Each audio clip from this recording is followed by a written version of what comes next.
tell you how we started on this journey to being so committed to colorblindness that we flaunt the motto out of many one people. So we had the 1865 Morant Bay Rebellion and we had the 1938 sugarcane riots. So by that time, it was well known that when there was discontent among the black majority, it was not to be taken lightly. So what did we do?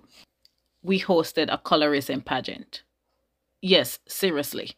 It was called 10 Types, 1 People. In 1955, we were celebrating 300 years of British rule. And we also were in this mood where we wanted to present that Jamaica was racially harmonious and we needed to ignore all those pesky issues about race and color.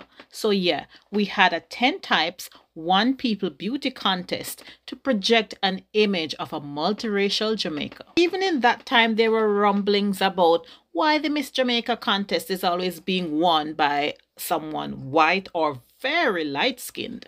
To quiet all the rumblings, we held 10 competitions for 10 different skin tones so that the women would not compete against each other, but would compete supposedly among their peers. There was a Miss Ebony representing a Jamaican of black complexion, and there was a Miss Sandalwood representing a Jamaican of supposedly milk and coffee complexion. Each winner was supposed to represent a tenth of the population, which completely ignored the fact that most Jamaicans were dark-skinned. At the time, most dark-skinned Jamaican women were excluded from these beauty contests. So when it became an annual event in 1959, the Miss Ebony became the most popular contest. The contest was seen as a way to incorporate many darker-skinned Jamaicans more firmly into the nation building, and many middle-class African Jamaicans endorsed the 10 Types contest. The 10 Types contest was seen as the inspiration for the motto out of many one people.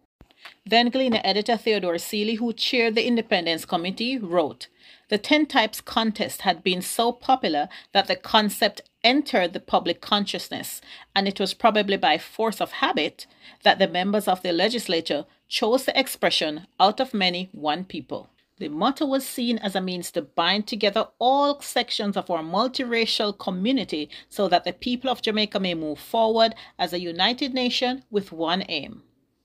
Happy Black History Month.